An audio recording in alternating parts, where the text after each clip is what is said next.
저희가 잘 알고 있는 탕자 이야기입니다.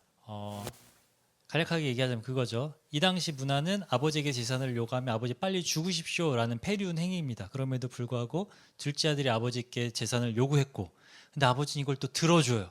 그래서 그 재산을 갖다가 아버지 손길이 안 닿는 머나먼 곳에 가서 다 날려먹고 그 집골 돼서 아버지께로 돌아온다라는 아름다운 이야기입니다.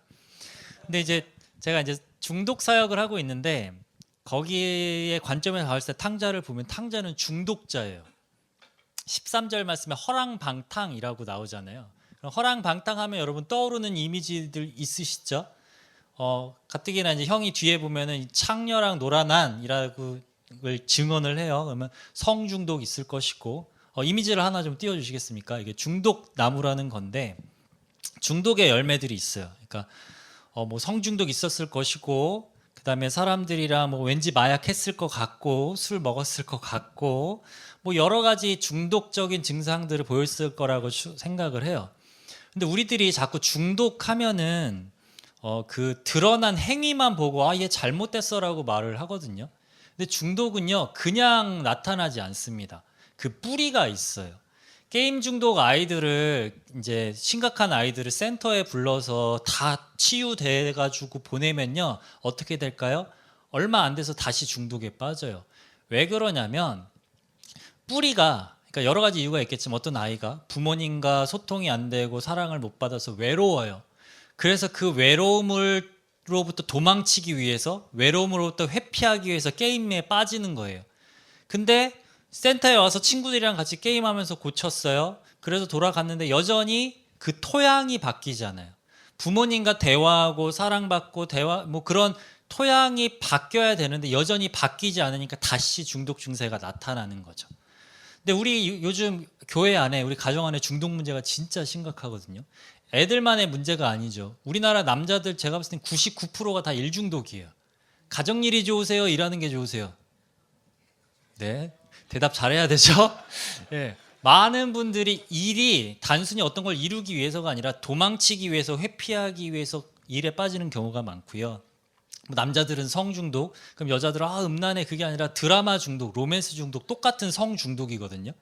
왜 드라마 봐요? 남편한테 사랑을 못 받으니까 저 보면서 감정이입을 하는 거죠. 똑같은 성중독이에요. 근데 그런 것들이 왜 나타나느냐? 뿌리가 있다라는 것이죠. 어떤 감정으로부터 나타나는 거예요. 내가 외로워, 아니면 화가 나. 그래서 화가 나면 무언가를 때려 부수거나 액션 영화를 보거나 파괴적인 행동을 하는 것들이 나도 모르게 자동적으로 나타나는 게 중독입니다.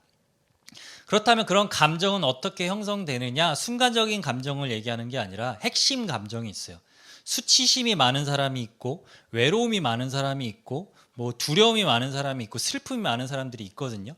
근데 그것들이 어떻게 형성되느냐? 어려서부터 살아오면서 형성된 그 토양, 마땅히 받았어야 되는데 받지 못한 것들, 아니면 영적인 학대, 육체적인 학대, 정서적인 학대, 종교적인 학대 등으로 인해서 형성된 뿌리를 바탕으로 중독의 증상들이 나타난다라는 것이죠.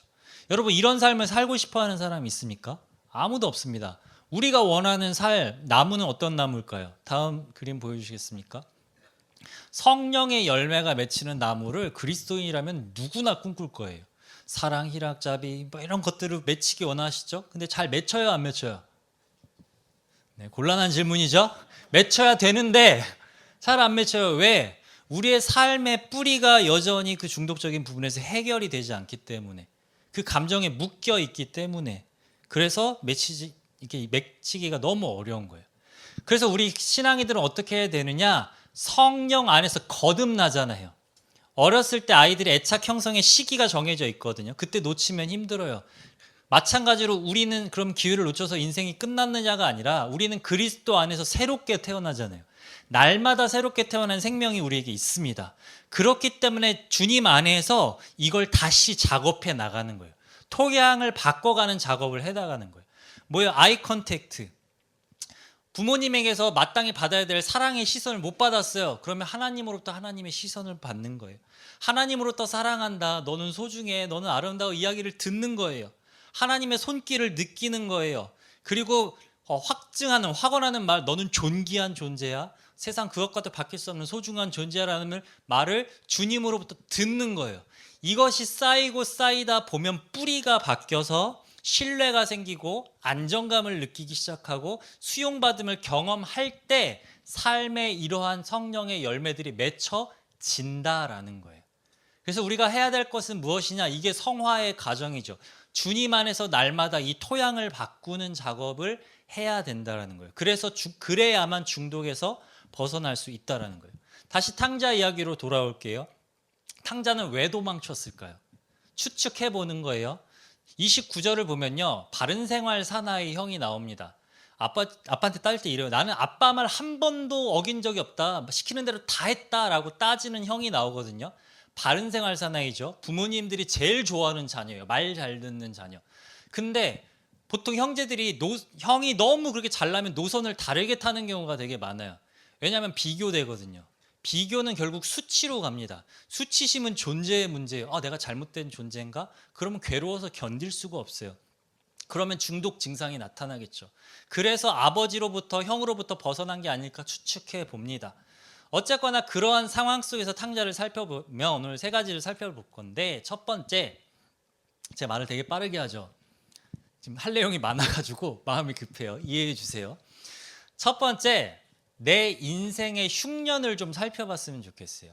흉년을 다른 말로 고통이라고 얘기를 해볼게요. 탕자가 그 허랑방탕한 생활 속에서 언제 자기를 돌아보기 시작합니까? 궁핍해졌을 때. 본문 말씀에 이렇게 나와요. 비로소 궁핍해짐. 이 말을 다르게 얘기해 볼게요. 비로소 아버지가 필요해졌다라는 거예요. 돈이 있을 때, 나에게 어떤 능력과 힘이 있을 때는 아버지가 필요 없어요. 솔직히 우리가 그렇지 않아요? 우리의 삶을 보면 아버지가 없으면 안 된다라고 하지만 우리 힘대로 할 때가 너무 많죠. 탕자가 똑같은 거예요. 힘이 있을 때, 돈이 있을 때는 아버지가 필요 없었어요. 근데 인생의 흉년, 어찌할 수 없는 흉년이 찾아올 때, 고통이 찾아올 때, 그제서야 비로소 마음이 궁핍해진 거예요. 비로소 그제서야 아버지가 필요하구나를 깨닫게 되는 것이죠. 우리는 언제 아버지를 찾습니까? 제 아이들을 보면 이럴 때 찾더라고요. 자기 힘으로 할 수 없을 때. 6살 안 돼. 자기가 할 수 있는데 아빠가 간섭하면 되게 싫어해요. 내가 할 수 있어요 막 해요. 지가 혼자 할 나이죠. 근데 자기가 할 수 없는 일이 있을 때 아빠를 찾아요. 또는 자기가 할 수 있지만 너무 급박할 때 아빠 찾아요. 우리는 어때요? 하다못해 저희 아이가 한밤중에 막 열이 오를 때 그러면 하나님을 간절하게 찾습니다.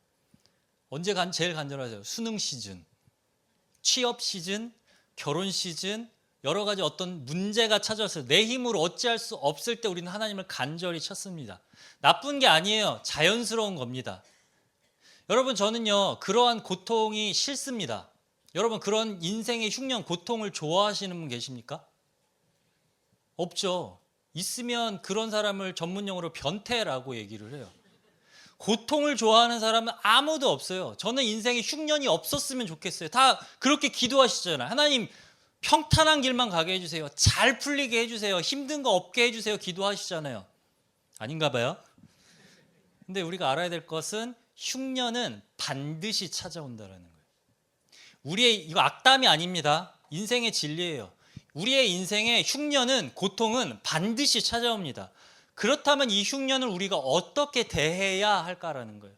흉년이 찾아올 때마다 막 당황하고 괴로워하고 넘어져 있을 것인가, 아니면 그 흉년을 내가 어떻게 대할 것인가. 저는 이렇게 얘기하고 싶어요.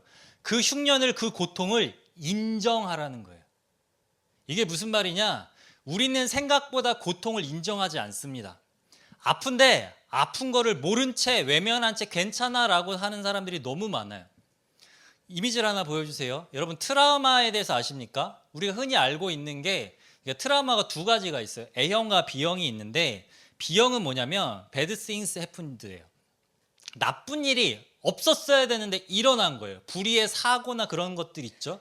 그게 너무나도 있어서는 안 될 나쁜 일이 생겨서 충격으로 인해 삶에 영향력을 미치는 것이죠. 근데 이거보다 더 고치기 힘들고 삶에 영향력을 주는 게 뭐냐면 A형 외상이에요. absence of good thing인데, 마땅히 있어야 할 좋은 게 없는 거예요. 이게 뭐냐면은 마땅히 아버지로부터 보호받았어야 되고 어머니의 사랑을 경험했어야 되고 존재로서 뭐 잘해야 인정받는 게 아니라 존재로서 존중받았어야 됐고 이해받아야 되고 배려받아야 되고 내가 이런 감정을 네가 속상하구나, 네가 무섭구나 감정을 읽어줌을 경험했어야 되는데 그런 것들을 경험하지 못한 거예요. 근데 이런 상황에서 많은 사람들이 이걸 어떻게 덮냐? 어쩔 수 없었어. 특히 우리 부모님 세대들 험악한 세월을 사셨잖아요. 생존을 위해서 열심히 살았어요. 그래서 어쩔 수 없었어. 먹고 사느라고 살아야 됐기 때문에 돌볼 시간이 없었어. 배우지 못해서 감정을 받아주지 못했어. 나도 경험해보지 못해서 어쩔 수 없었어. 라고 얘기하면서 그냥 덮어버려요. 여기서 문제가 발생하는 거예요. 여러분 부모를 탓하는 게 아닙니다. 부모도 똑같아요. 부모가 그렇게 헌신해서 자녀로부터 마땅히 감사를 표현받았어야 돼요. 엄마 아빠 감사해요, 최고예요, 사랑해요 받았어야 돼요. 근데 아이들이 비난해요. 그러면 그것 또한 마땅히 받아야 될 게 없기 때문에 트라우마로 남고 인생에 영향력을 받게 되는 것이죠. 아픈 걸 아프다고 인정해야 된다는 거예요. 내가 지금 아파. 나 그때 진짜 무서웠어. 사실은 이거 너무너무 갖고 싶었어. 사실 이거 너무너무 하기 싫었어. 이게 필요했어 라고 그러한 나를 인정해야 된다는 거예요. 왜냐하면 그 결핍, 그 상처의 영향력을 다루지 않으면요 삶의 영향력으로 반드시 나타납니다. 우리가 A형을 몰라요. 그래서 근데 어느 날 막 가다가 마음이 뭔가 싸해. 놀이동산을 갔는데 막 손잡고 걸어가는 애를 보면 되게 아름다운 가정이다 라고 얘기를 하는데 갑자기 마음이 쎄. 뭐지? 이 감정은 뭐지? 이게 A형이에요. 내가 어린 시절 나 엄마 아빠랑 놀이동산 가보고 싶었어. 머리에 이상한 거 끼고 나도 돌아다니고 싶었어. 뭐 막 이런 거 하고 싶었어. 근데 못했어. 어쩔 수 없었지. 우리 엄마 아빠도 너무 바빴어. 로 끝나는 것이 아니라 사실 나 그때 너무너무 하고 싶었어. 사실 그때 엄마 아빠가 너무너무 필요했어. 내 친구들 다 부모님들 학교 와서 운동회 때 왔는데 나만 혼자해서 너무 수치스러웠어. 그걸 인정해 줘야 된다. 나 그때 고통스러웠어를 인정해야 된다는 것이죠. 상처가 났으면 어떻게 해야 돼요? 아야 아파. 약을 발라야죠. 치료를 해야 돼요. 여러분 성경에서 나병이 왜 무서워요? 상처가 났는데 그걸 몰라요. 그러니까 골마 썩어 들어가는 것이죠.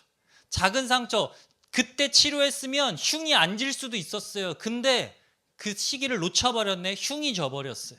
흉의 영향력을 계속 보는 거예요. 썩어 들어가는 영향력을 당해야 된다는 것이죠. 근데 우리는 왜 그랬을까요? 왜 그랬을까요? 너무 어렸거든요. 어렸어요. 그걸 감당할 힘이 없었어요. 몸은 커버렸지만 어린아이라고 하죠. 어른아이. 몸은 컸지만 여전히 내 마음은 어린아이예요. 여전히 나는 작고 어려서 저 고통을 오면 내가 감당할 수 없다라고 생각해요. 그래서 어떻게 해요? 그 고통을 외면해요. 또는 내 감정을 다 잘라버립니다. 고통을 느끼지 않게 무감각해져요. 근데 슬픈 게 뭐예요? 무감각해지면 고통도 안 느끼지만 기쁨도 못 느껴요. 친밀함도 못 느껴요. 이게 우리의 현실이라는 거예요. 그리고 그 고통을 느끼지 못하면 뭐가 문제로 발생하느냐? 자기 인식을 못해요. 내가 어떤 존재인지, 나의 정체성, 지금 내 모습이 어떤 모습이고 내 말과 행동이 주변에 어떤 영향력을 미치는지 몰라요. 이게 굉장히 큰 문제인 거죠. 그래서 나도 힘들고 주위 사람도 힘들고 주변 사람 다 아는데 누구만 몰라요? 나만 몰라요. 내 모습이, 내 말이, 내 행동이 어떠한지 자기 인식을 못하는 것이죠. 탕자도 그랬어요. 근데 언제 전환점을 맞이합니까? 인생의 흉년 속에서 17절 말씀을 보면 세 번역은 이렇게 나오거든요. 그제서야 그는 제정신이 들어. 인생의 그 절망 속에서 그 고통 속에서 그제서야 아버지가 필요했고 그제서야 제정신이 들었고 원어적으로 살펴보면 그제서야 자기의 모습을 봐요. 직면한다라고 하죠. 그리고 영어로는 이렇게 나와 있어요. When he came to his senses. 감각하기 시작했다는 거예요. 그제서야 느낀 거예요. 내가 아프구나. 내가 두렵구나. 내가 무서웠구나를 그제서야 느끼기 시작했다라는 것이죠. 탕자가 느꼈습니다. 아, 여기서 굶어 죽는구나. 내가 죽음이라는 공포 앞에 섰어요. 인간이 느끼는 가장 큰 두려움이죠. 아, 내가 죽는구나. 그 죽음의 두려움을 느끼기 시작했다라는 거예요. 아, 이 고통이 끝나지 않을 수도 있겠구나. 이 처참한 생활이 계속될 수도 있겠구나. 이게 지옥일 수 있겠구나. 그래서 상황 속에서 탕자는 자기를 인식하기 시작합니다. 그렇기 때문에 저는 이렇게 얘기하고 싶어요. 고통은 우리에게 두려움을 깨닫게 해주는 하나님의 신호이자 선물이다라는 거예요. 받아들일 수 있으시겠습니까? 고통이 선물이라고? 나 싫은데. 아니, 받아들이셔야 돼요. 고통은 하나님의 신호예요. 내가 지금 두려움을 깨닫게 해주는 하나님의 선물이라는 것이죠. 두 번째, 이 두려움을 좀 깊이 살펴볼게요. 모든 감정에는 메시지가 있습니다. 내가 분노하잖아요. 그 내면에는 내가 지금 아프다라는 거예요. 아파서 분노하는 거예요. 왜 젓꼬라지를 내가 아니라 그 사람의 마음 안에 있는 아픔을 봐야 돼요. 저 사람이 슬퍼요? 그러면 그 사람이 지금 뭔가 잃어버린 상실이 있다는 거. 뭔가 잃어버려서 슬프구나. 왜 이렇게 울어? 그게 아니라 그 속에는 슬픔을 봐야 돼요. 수치심을 느꼈어요? 정체성의 문제. 내가 지금 잘못됐구나라는 생각하는 거예요. 그러한 감정들이 들 때마다 그 안에 메시지를 봐야 돼요. 근데 두려움은 어떤 메시지냐? 위험해, 조심해, 피해 라는 메시지예요. 여러분, 차가 달려옵니다. 두려워해야 돼요? 안 두려워해야 돼요? 두려워해야 되죠. 그 감정이 일어나야 정상이에요. 그래서 내가 두려워, 피해야겠다 느끼고 피해야 돼요. 감정은 사람을 움직이는 힘이 있습니다. 두려움을 느끼고 피해야 돼요. 하나님이 그렇게 세팅을 하셨어요. 이 감정은요, 그래서 생존의 감정이에요. 생존. 여러분, 두려울 때 소화 안 되시는 분들 많으실 거예요. 왜 그럴까요? 지금 소화가 중요한 게 아니에요. 지금 죽느냐 사느냐인데 지금 뭐 소화시키고 앉아 있어요. 내 온 몸이 사느냐 죽느냐에 집중되기 때문에 다른 육체 기관이 셧다운을 내립니다. 안 해요. 근데 문제는 몸만 그런 게 아니에요. 뇌도 일을 안 해요. 자, 이게 뇌라고 합시다. 우리나라 말에 되게 정확히 알려요. 뚜껑 열린다는 말 있죠. 뇌 뚜껑이 진짜 열려요. 뚜껑이 열렸어요. 그래서 이성을 담당하는 그 뇌가 일을 안 해요. 지금 생각할 틈이 어디 있어요? 죽느냐 사느냐. 그러니까 뭐만 남으면 본능만 남아요. 이걸 파충류의 뇌 상태라고 얘기를 하거든요. 그럼 이거는 내가 죽느냐 사느냐예요. 두려우면요, 그래서 내가 살기 위해서 상대방을 죽입니다. 생존해야 되니까. 이성적으로 논리적으로 아무리 말하는 것 같지만 이미 그 사람의 이성은 뇌가 움직이지 않는다라는 거예요. 여러분, 그걸 알아야 되는 거예요. 그래서 생각 없이 남을 공격하는 것이죠. 여러분, 막 사람들 공격하는 사람도 있으니까 어떻게 저런 말을 하지? 얘 그렇게 해요. 왜? 지금 내가 일을 안 하거든요. 이 사람은 지금 파충류 상태예요. 그렇기 때문에 남을 막 공격하고 남을 죽이는 말을 하게 되는 것이죠. 근데 왜 그렇다고요? 두려워서 그래요. 죽을까 봐. 두려워서 그런 거예요. 그 이면에 있는 그 두려움을 우리는 봐야 된다는 것이죠. 이 두려움은요, 죄책감과 좌절감을 세트로 가져와요. 18절 말씀과 19절 말씀 보면은 탕자가 내가 죄를 지었다. 그래서 책임을 져야지. 그러니까 나는 더 이상 아들이 아니라 종으로서 내가 스스로 처벌받아야겠어라고 스스로 죄책감 속에서 자기에게 책임을 넘깁니다. 그러면서 좌절을 느껴요. 여러분, 아이들이 부부싸움하는 부모님 사이에 있으면 어떤 감정을 느낄까요? 두려워요. 그런 말 있죠. 전쟁에서 총알이 날아다니는 그 빗발치는 속에 있는 것과 같은 두려운 상태라고 얘기를 해요. 무슨 말이에요? 죽느냐 사느냐예요. 두려움 속에서. 여러분, 아이들의 우주가 부모잖아요. 세상이에요. 근데 그 부부가 지금 싸워서 갈라지면서 지진이 일어났어요. 나 죽어 지금. 죽겠다. 어떡하지? 내가 살려면 어떡하지? 엄마한테 붙어야 되나? 아빠한테 붙어야 되나? 난 이제 어떻게 살아가야 되나? 예. 두려움이에요. 그러면서 뭘로 가져가냐면 엄마 아빠가 나 때문에 싸우는구나. 그래서 아이들이 이상 행동을 할 때가 있거든요. 부부싸움 하면은. 그걸 자기가 어떻게 해보려고. 나 때문이야. 내 탓이야. 내가 하늘과 아버지에게 하나님께 죄를 지었어. 나 때문이야라는 죄책감에 빠져요. 그것만이 아닙니다. 좌절감에 빠져요. 좌절감은 뭐냐면 길을 막 가다가 어디에 걸리거나 다리가 풀려서 꺾여서 넘어졌어요. 그래서 주저앉았어요. 그럼 어떻게 해야 돼요? 일어나야 되죠. 못 일어나요. 왜? 두렵거든요. 또 넘어지면 어떡하지? 사람과의 관계 속에서 상처받았어요. 두려워요. 관계 못해요. 너무 아픈 상처를 받았는데 또 그 상처 받으면 어떡하지? 관계 못해요. 좌절한 거예요. 다리가 꺾여서 두려워서 못 일어나는 거예요. 탕자가 어떻게 됐어요? 아들에서 종으로 주저앉았어요. 그리고 못 일어나요. 여러분 이 말씀 되게 오픈 열린 결말인 거 아세요? 탕자가 돌아오긴 했지만 자녀됨을 누리고 행복하게 살았다는 말은 안 나와요. 주저앉고 일어난다는 게 쉬운 과정이 아니에요.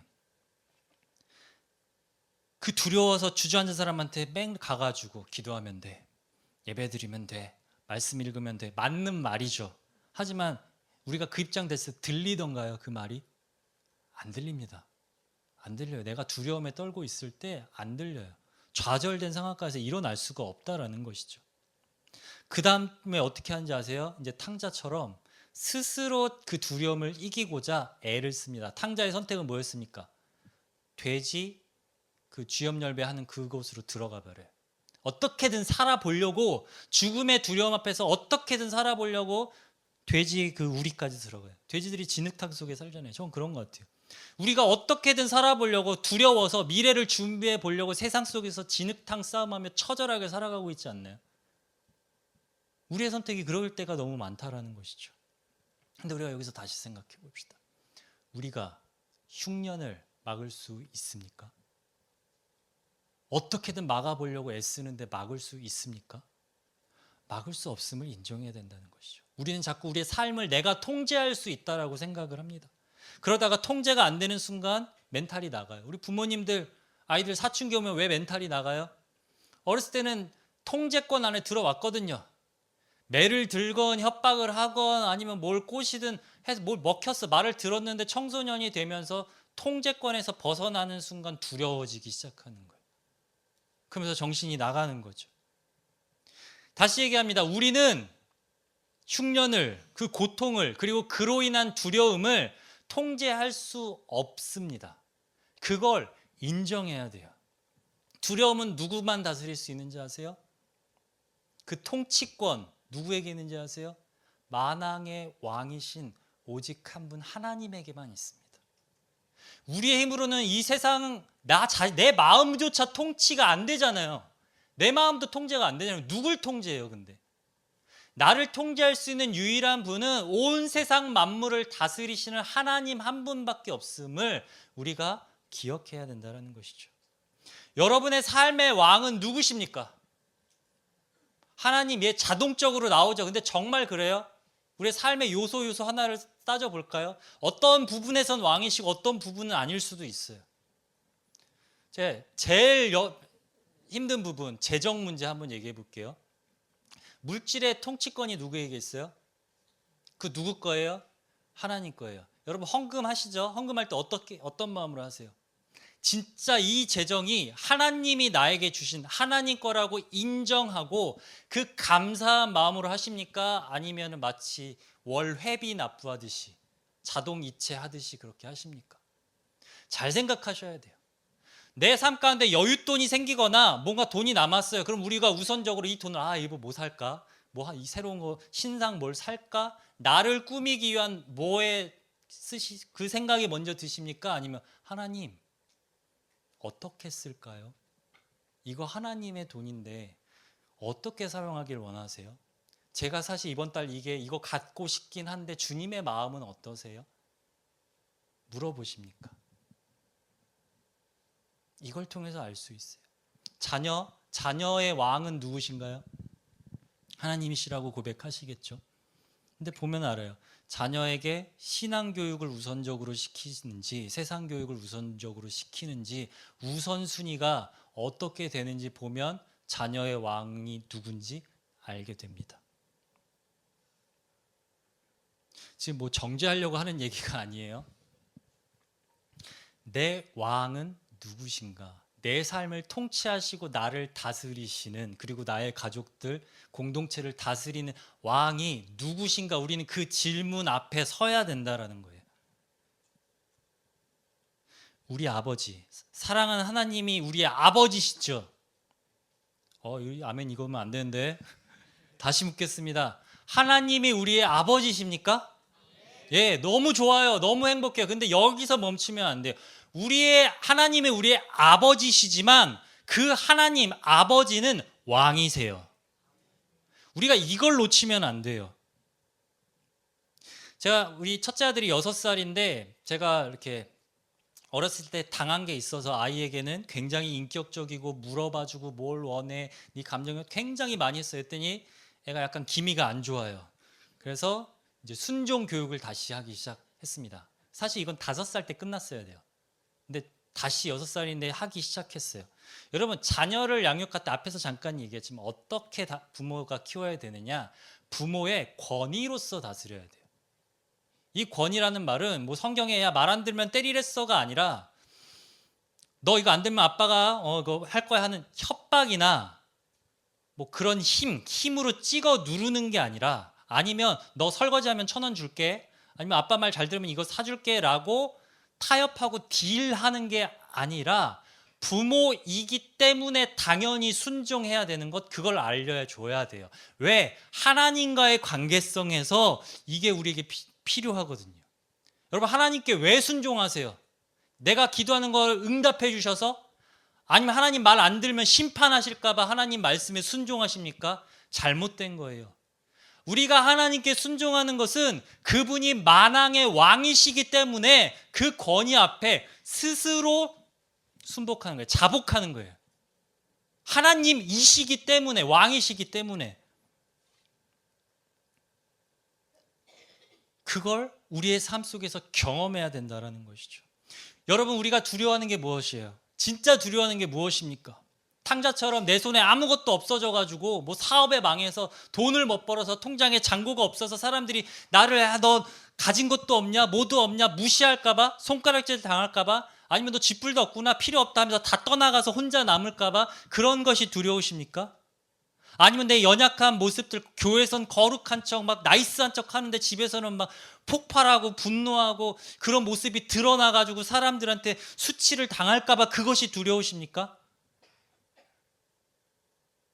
우리가 진짜 두려워야 할 것이 무엇이냐라는 거예요. 저는 첫 번째, 둘째 아들처럼 내가 왕이 되는 삶이 두렵습니다.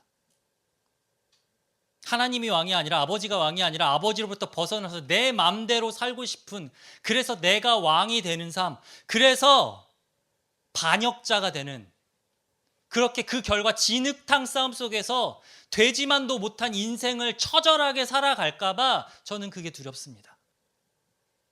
저는 첫째 아들처럼 되는 게 두렵습니다. 첫째 아들은요, 자녀가 아니라 품꾼이었어요. 아버지한테 따지죠. 저 둘째 아들은 아버지 재산 다 날려먹고 왔는데 무슨 잔치냐, 나한테는 염소 새끼 한 마리 안 주면서 뭐예요? 품삯을 요구하고 있는 거예요. 내가 아버지 말 잘 들었잖아요. 순종했잖아요. 교회에 이렇게 헌신했잖아요. 봉사했잖아요. 헌금 많이 냈잖아요. 그러면 나한테 이 정도 기도 응답은 해주셔야죠 라고 아빠한테 대들고 있는, 왜 기도 응답 해주지 않아요? 라고 자기를 스스로 품꾼으로 만드는 그 삶을 살까 봐, 자녀의 정체성을 잃어버린 채 품꾼처럼 종처럼 살까 봐 저는 그게 두렵습니다. 결국 왕이신 아버지로부터 멀어지는 게 저는 두려워요. 여러분, 이게 얼마나 두려운지 아세요? 하나님의 품을 경험하지 못해요. 하나님의 음성을 듣지 못해요. 예배의 자리에 나왔는데 아버지가 안 느껴져요. 아버지 만나고 싶은데 주님의 음성이 안 들려져요. 내 마음이 메마른 사막처럼 되어서 아버지를 못 느끼고 못 듣는 거예요. 전 그게 두려워요.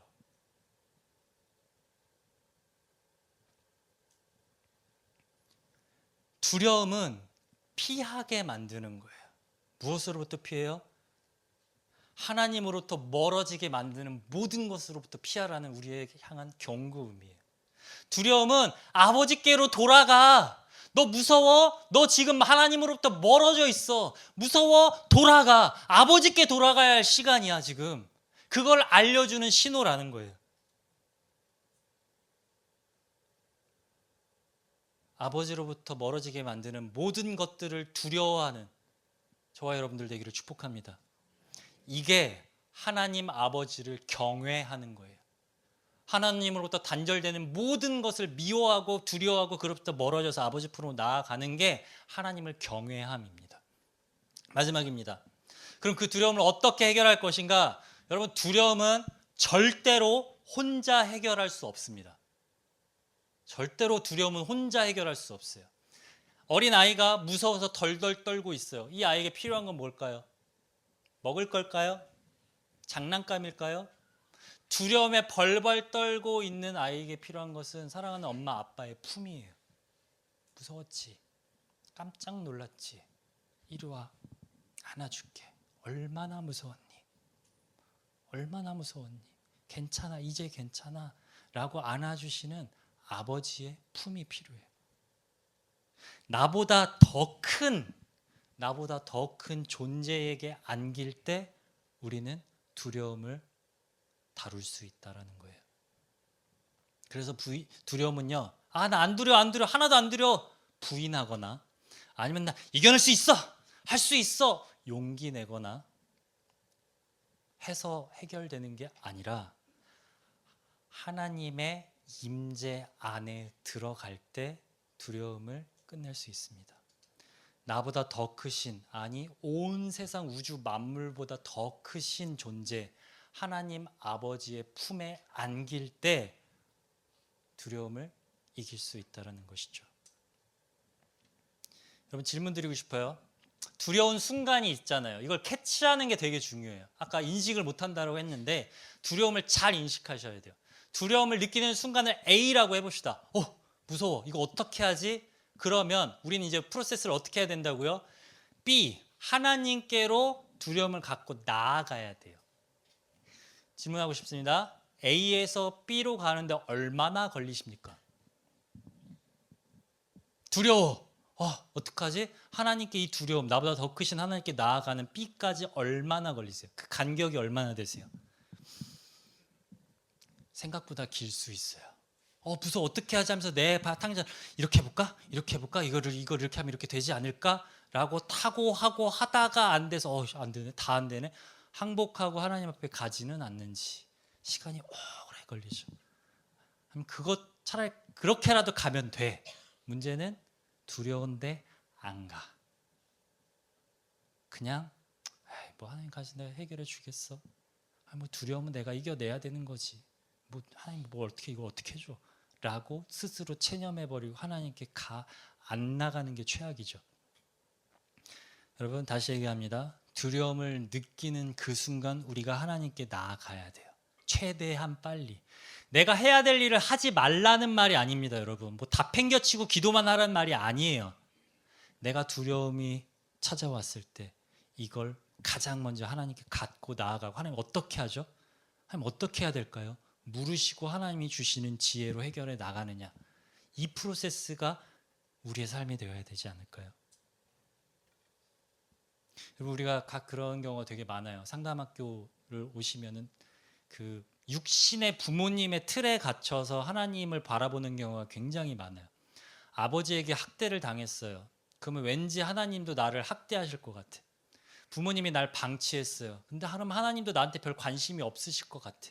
뭐 기도하고 뭐 하기는 하지만 왠지 그 육신의 부모에게 경험했던, 아까 마땅히 있어야 될 것들이 없어서 왠지 하나님도 그럴 것 같은, 머리로는 알지만 나의 무의식이, 내 평생 살아온 그게 하나님 아버지에게도 적용해서 내 스스로 하나님과의 사이에 벽을 치는 경우가 굉장히 많아요. 여러분, 얘기하고 싶어요. 하나님은 우리 육신의 부모가 아니십니다. 하나님 아버지는 달라요. 오늘 본문 말씀 좀 볼까요? 하나님이 어떤 마음이신지. 20절 말씀 보면 아버지께서 저 멀리서 아들이 올 때 달려가서 끌어안죠. 근데 그 감정이, 아버지의 마음이 어땠냐면 20절에 이렇게 나와요. 측은히 여겼다라고 얘기해요. 여러분, 성경을 읽을 때 뉘앙스가 되게 중요하거든요. 측은히 여겼다라는 거 되게 그 집굴로 왔으니까 불쌍히 여겼나 보지 이 정도가 아니라는 거예요. 영어로 보면 compassion이라는 단어가 나오는데 동정심이라는 단어가 나와요. 근데 그 의미가 뭐냐면 다른 사람의 사정을 알아주고 내 일처럼 여겨서 안타까워하는 마음이에요. 무슨 말이에요? 마음과 마음이 연결됐다라는 거예요. 마음과 마음이 연결됐어요. 하나님이 우리의 마음과 연결됐다라는 거예요. 이게 임마누엘이에요. 우리가 임마누엘을 잡고 그냥 함께 계시다. 그치, 함께 계시지. 모든 순간 함께 계시지. 그러고 끝. 이게 임마누엘이 아니라 하나님의 마음과 나의 마음이 연결돼 있어요. 하나님이 함께 하시면서 그러고 그냥 보고 끝나는 게 아니라 하나님이 내가 괴로워서 가슴을 치고 땅을 치고 괴로워하는 그 모습을 보고 계신다라는 거예요. 두려워서 벌벌 떨고 있는 그 모습을 하나님이 보고 계시다라는 거예요. 어떡하지 하면서 하고 있는 그 신음소리를 하나님이 듣고 계신다라는 거예요. 내가 생각하는 가운데 이거 어떻게 하면 좋지, 이걸 이렇게 해야 되나 하는 나의 모든 생각을 하나님이 알고 계신다라는 거예요. 내 가족도 모르는 그 생각과 마음을 하나님이 알고 계세요. 그리고 그 함께 하시면서 만왕의 왕이신 능력자이신 그 왕께서 나를 도와주신다라는 거예요. 그 힘과 능력이 하나님께 있음을 내가 아는 거예요. 이게 임마누엘입니다.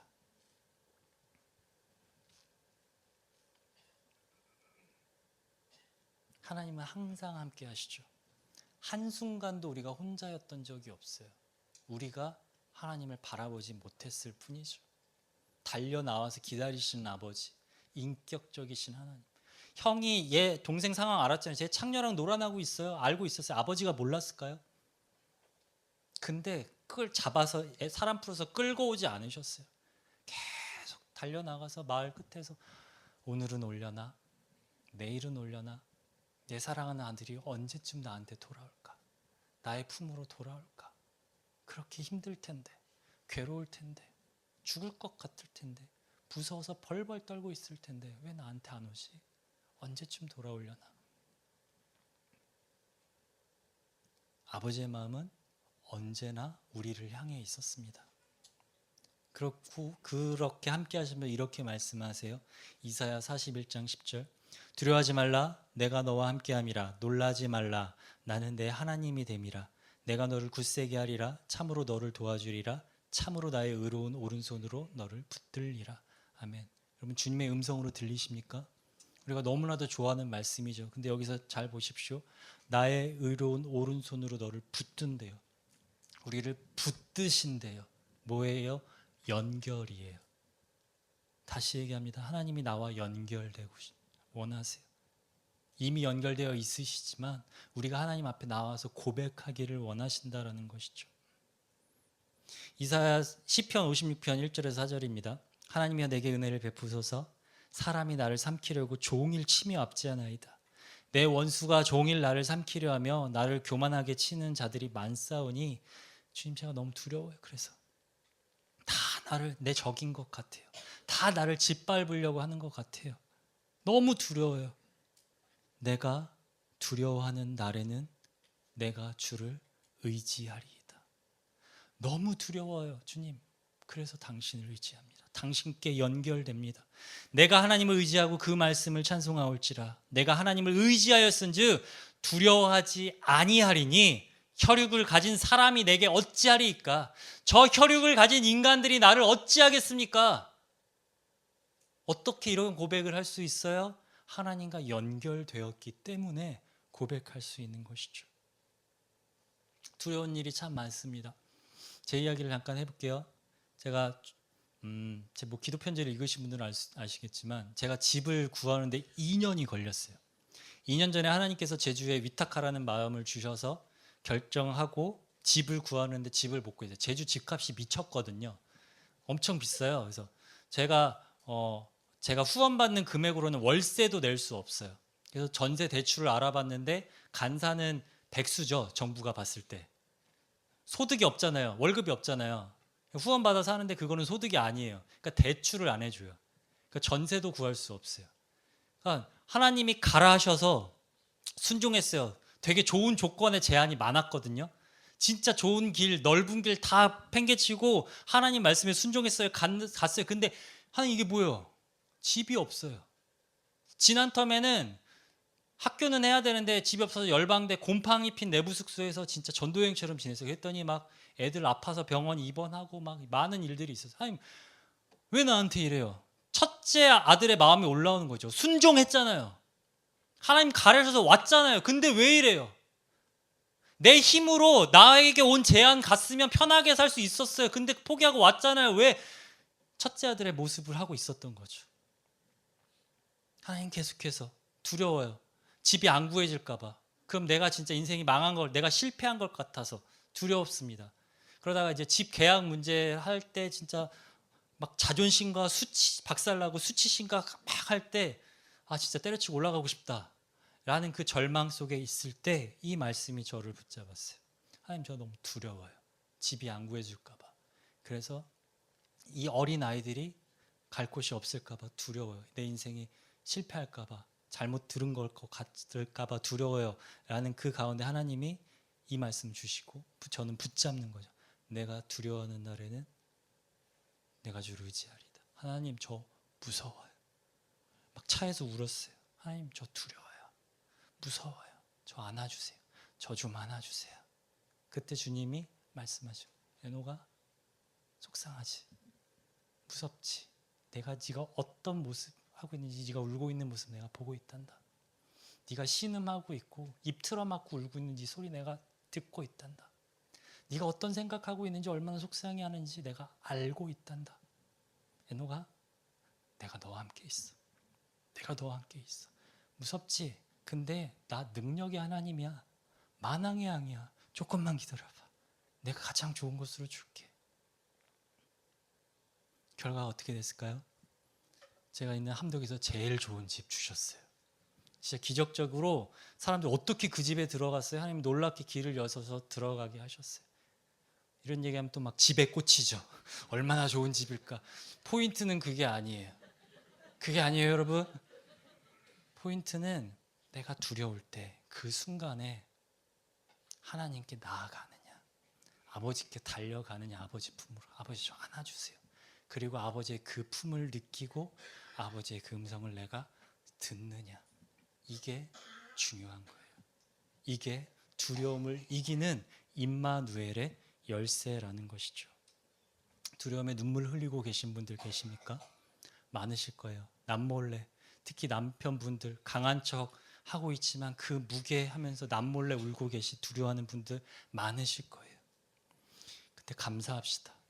두려움을 주심에 감사합시다. 그 두려움으로 아버지께 나아갈 수 있게 하심에, 아버지의 품을 찾게 하심에 감사합니다. 기억하십시오. 하나님이 내 옆에서 함께 울고 계십니다. 하나님 아버지의 그 눈물이 지금 우리가 겪고 있는 이 흉년을 끝내실 거예요. 아니요, 안 끝나더라도 이 상황이 길어지더라도 그걸 감당할 수 있는 힘을 주실 거예요. 내 마음 가운데 평안, 주님이 주시는 그 평안으로 흘러 넘치는 생수의 강물이 흘러 넘침으로 더 이상 흉년이 되지 않게 만드는 하나님의 놀라운 기적을 우리가 경험할 것입니다. 우리는 하나님의 기쁨의 자녀입니다. 제가 예전에 김은호 목사님 하신 말씀 중에 되게 좋아하는 말씀이 있어요. 하나님이 두려운 문제보다 크시다. 우리 하나님 크세요. 두려움 하나님 앞에 아무것도 아닙니다. 말씀 한 절 읽을게요. 요한복음 16장 함께 읽을까요? 시작. 보라, 각 다 제 옷을 흩어지고 나를 혼자 둘 때가 오나니 벌써 왔도다. 그러나 내가 혼자 있는 것이 아니라 아버지께서 나와 함께 계시느니라. 이것을 너에게 이르는 것은 너희로 내 안에서 평안을 누리게 하려 함이라. 세상에서는 너희가 환난을 당하나 담대하라. 내가 세상을 이겼노라. 아멘. 우리의 아빠가 다 이기셨대요. 우리의 왕이 온 우주 만물의 승리자이시래요. 믿으십니까? 그 아버지의 품 안에서 평안을 누리며 예배하는 저와 여러분들 되시기를 축복합니다.